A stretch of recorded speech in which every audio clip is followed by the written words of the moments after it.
بسم اللہ الرحمن الرحیم الحمدللہ رب العالمین والصلاة والسلام علی اشرف الانبیاء والمرسلین وعلی آلہ وصحبہ اجمعین اما بعد۔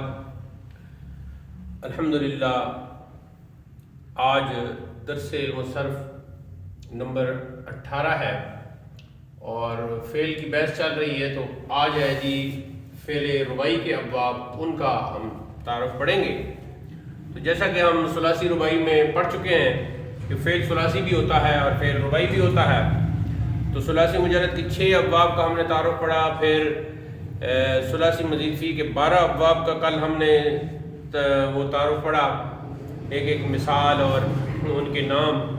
آج ہم منتقل ہو رہے ہیں جی فعل رباعی کے جو ابواب ہیں ان کی طرف۔ تو اس کی بھی اسی طرح 2 قسمیں ہیں، رباعی مجرد اور رباعی مزید فی۔ تو جیسے جیسے انسان آگے بڑھتا ہے، زیادہ پڑھنے کا سمجھنے کا شوق بھی پیدا ہوتا ہے، لیکن اختصار کو بھی پسند کرتا ہے۔ تو یہ دیکھیں رباعی مجرد جو ہے اس کا ایک ہی باب ہے۔ تو رباعی مجرد پہلے بھی ہم یہ بتا چکے ہیں کا ایک باب، اور اس کا وزن ہے جی فعللۃ، یعنی یہ مصدر بھی ہے نا جو ہم پہلے پڑھ چکے ہیں، دحرجۃ فعللۃ۔ تو اس سے جو بنے گا جی وہ بنے گا فعلل یفعلل فعللۃ۔ تو اس کا وزن بھی لکھ دیتے ہیں، ایک ہی باب ہے، فعلل یفعلل، اور اگر وہ مصدر کو وہی انداز ہوگا، مفتوح کریں گے فعللۃ۔ اس کی مثال لکھی ہے جی ترجمہ یترجم ترجمۃ، ترجمہ یترجم فعللۃ ترجمۃ، ترجمہ کرنا، ہم اردو میں بھی کہتے ہیں ترجمہ کرنا۔ ترجمہ جو ہے وہ بنیادی طور پر 2 معنی کے لیے استعمال ہوتا ہے۔ ایک تو یہ ہوتا ہے کہ آپ کسی ایک زبان سے دوسری زبان میں کوئی مفہوم بیان کرتے ہیں تو وہ بھی ترجمہ کہلاتا ہے، اور دوسرا اس کا معنی ہے کسی شخص کی سوانح حیات مختصر انداز میں بیان کرنا، اسے بھی کہتے ہیں ترجمہ۔ مثال کے طور پر میں کہتا ہوں جی ترجمہ امام اعظم، تو اس میں پھر میں امام اعظم کے سال ولادت لکھوں گا، وہ کہاں پیدا ہوئے، کس گاؤں میں پیدا ہوئے، کہاں تعلیم حاصل کی، کون سے اساتذہ ہیں، کیا کرتے رہے، ان کی زندگی کیسی گزری، یہ سارا جو سوانح حیات ہوتی ہے، مختصر سوانح عمری جو ہے اسے عربی میں کہتے ہیں ترجمہ۔ ٹھیک ہے جی، ایک یہ معنی ہو گیا، اور دوسرا ترجمہ کرنا یعنی ایک زبان سے دوسری زبان میں مفہوم بیان کرنا، اسی بھی کہتے ہیں ترجمہ۔ تو حقیقت میں ترجمہ تو نہیں ہو سکتا ایک زبان سے دوسری زبان میں، تو وہ مفہوم ہی بیان ہوتا ہے۔ بہرحال ترجمہ کرنا، یہ 2 اس کے معنی ہو گئے۔ جو علماء کے بڑے بڑے علماء کی سوانح حیات پر کتابیں عربی میں لکھی گئی ہیں تو ان کا عموماً نام ہوتا ہے تراجم العلماء یا تراجم الفقہاء۔ تو اس کا مطلب یہی ہوتا ہے کہ مختلف فقہاء، مختلف علماء کی سوانح حیات۔ تو اس کے تو اب آپ نے دیکھا ترجمہ 4 ہی حرف آئے ہیں، تو کوئی اضافہ اس لیے نہیں ہوا کہ یہ ایک ہی باب ہے اور اس کے 4 ہی حرف ہونے تھے تو 4 ہی آئے ہیں، الطاء والراء والجیم والمیم، تو اس میں کوئی اضافہ نہیں ہوا۔ اب دوسرا ہے جی رباعی مزید فی۔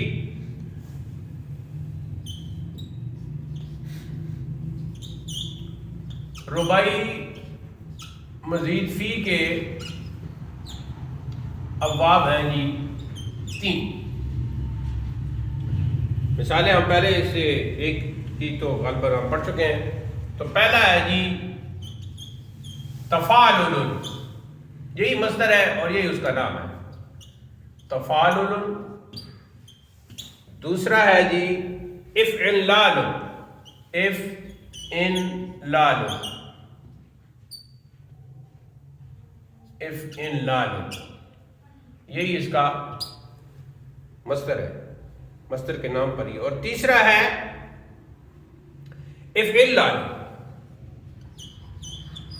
یعنی ثلاثی مزید فی میں ہم نے پڑھا تھا افعلال، لیکن یہ کیا ہے افعلال، افعلال، یہاں تشدید ہے.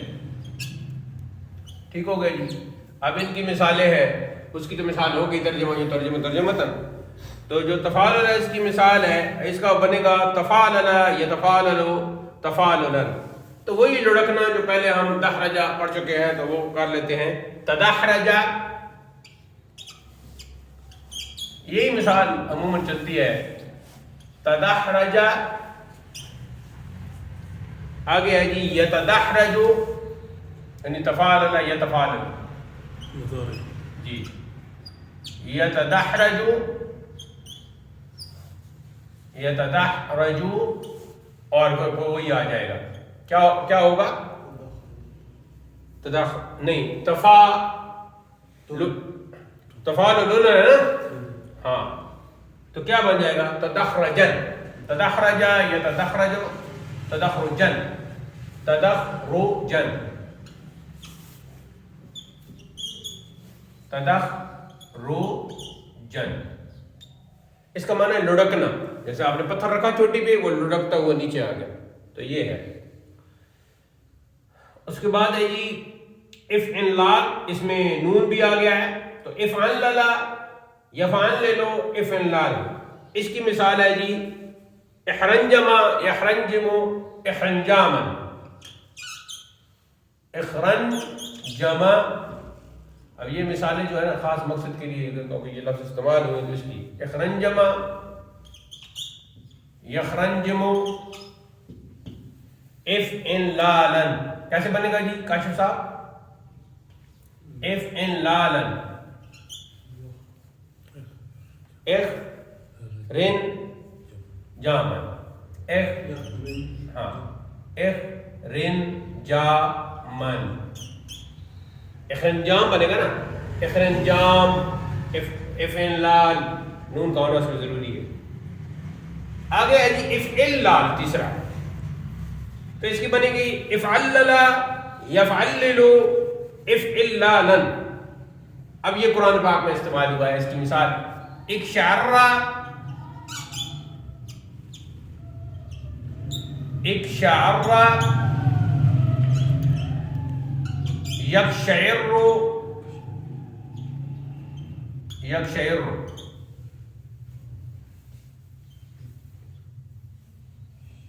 یکشعر. آگے کیا بنے گا جی اکشعر یکشعر افعلالا. تو مصدر کیسے بنائیں گے؟ اکشعر یکشعر، نہیں دیکھو مصدر جو ہوگا نا وہ تو مصدر کی وزن پر ہوگا نا، باپ کا نام مصدر پر ہی ہے. اکشعر یکشعر،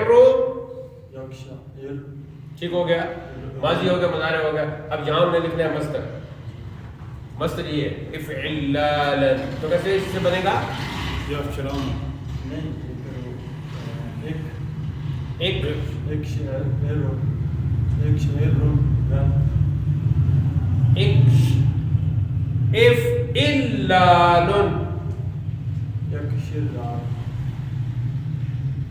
یہ تھوڑا سا مشکل لگ رہا ہے، کیوں نہیں ابھی؟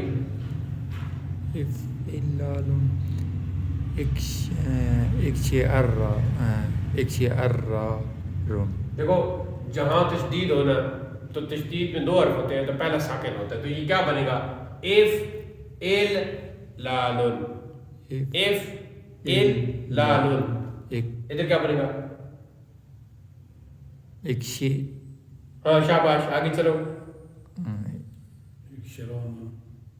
نہیں حروف تو سارے آپ کے سامنے موجود ہیں، قاف ہے، شین ہے، عین ہے اور را ہے.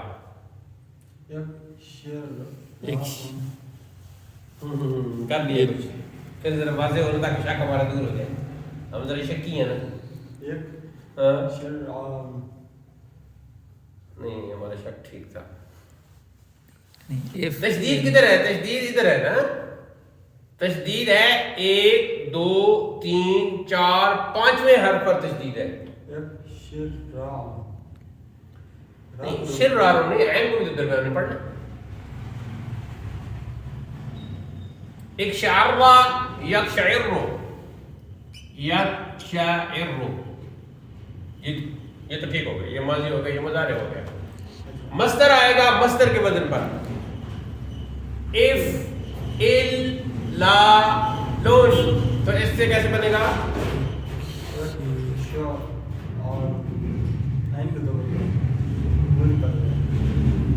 نہیں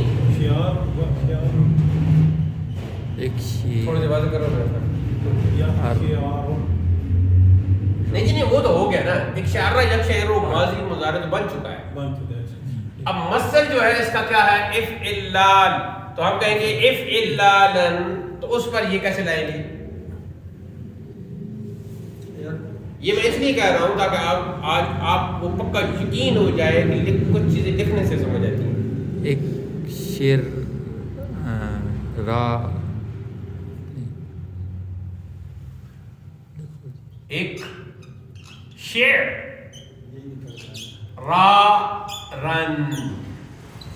ایک شیر را رن. یہ نہیں پڑھا جا رہا ہے, ساکن نہیں پڑھا جا رہا تھا آپ سے.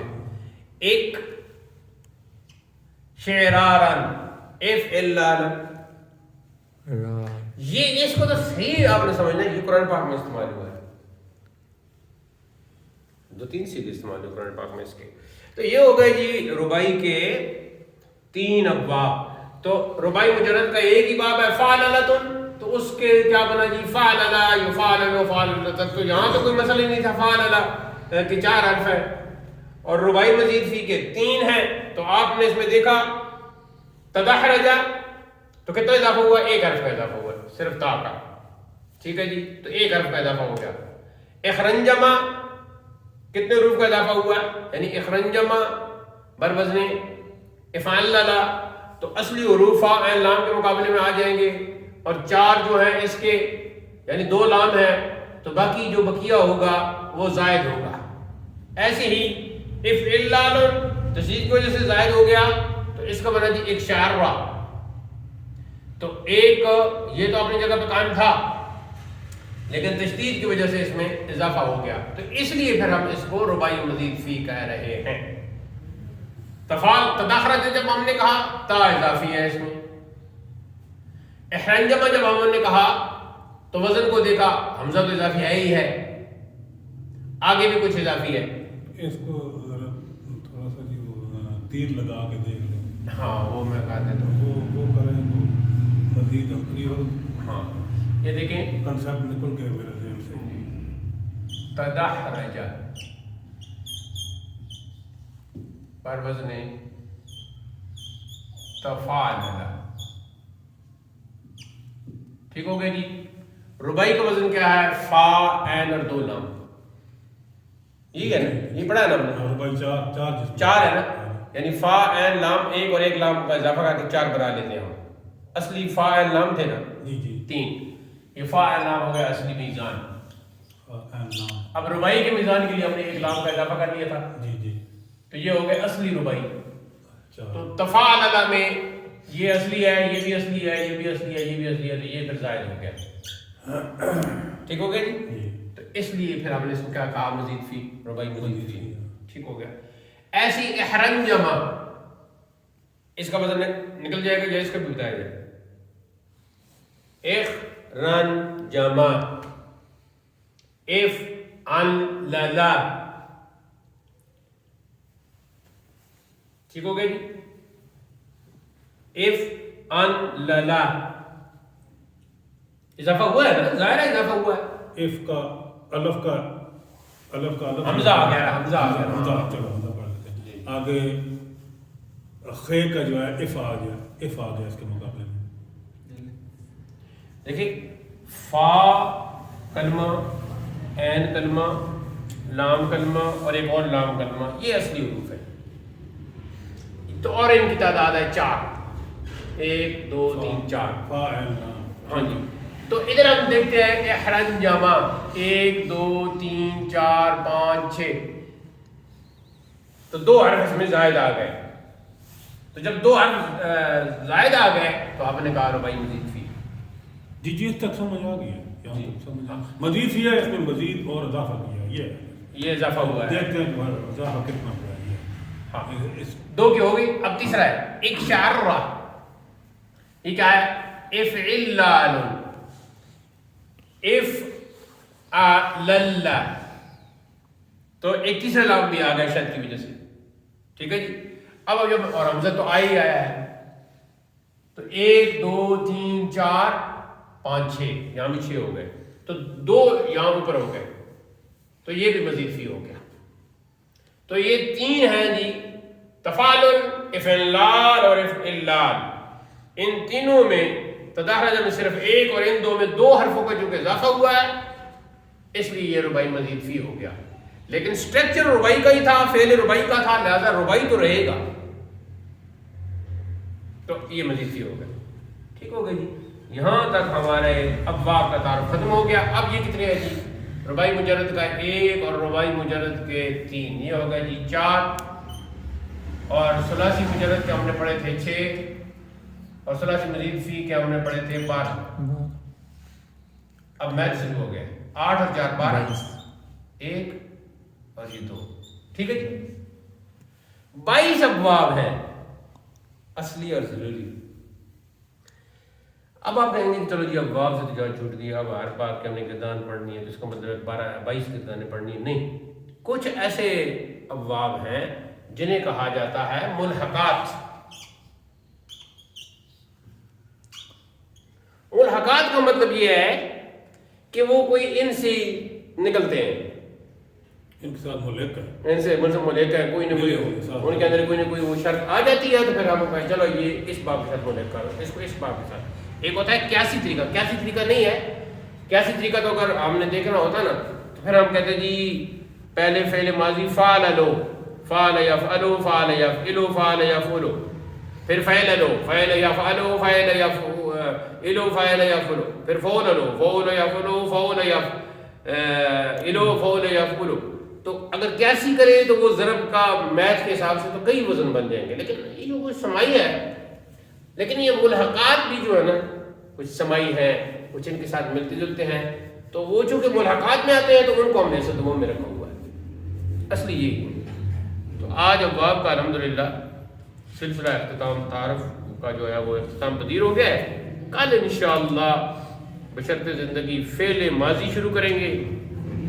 تو جب فعل ماضی شروع کریں گے تو اس کا مطلب یہ ہے کہ گویا دوسرے لفظوں میں ہم 22 ابواب کا فعل ماضی ایک قسم کا شروع کر دیں گے. جب ایک فعل ماضی ہم پڑھ لیں گے نا، سمجھ لیں گے، اس کے سیغے سمجھ لیں گے، تو پھر ہر گردان ایک ایک سیغہ تو ہر گردان کا ہمارے پاس موجود ہے نا. پہلا یہ موجود ہے ہمارے پاس تداخل ہے، احرنجمہ موجود ہے، اکشارہ موجود ہے، ترجمہ موجود ہے. تو ایک ایک سیغہ ماضی کا ایک سیغہ، ایک مضارع کا سیغہ اور ایک مصدر. یہی تو ہمارا انداز ہے. تو یہ سارے پہلے سیغے ہمیں جب ہم پڑھ لیں گے 18 سیغے، تو پھر ہم پورے گا دیں گے ترجمہ ترجمہ، ایسے وہ ایک انداز ہوگا. تو انشاءاللہ وہ آ جائے گا. آج کا درس یہیں اختتام پذیر ہوتا ہے. وصلی اللہ تعالی علی حبیبی سیدنا و شفیعنا و مأوانا و ملجانا و قدوتنا و مولانا محمد وعلی آلہ و صحبہ اجمعین. وآخر دعوانا الحمد للہ رب العالمین. والسلام علیکم ورحمۃ اللہ.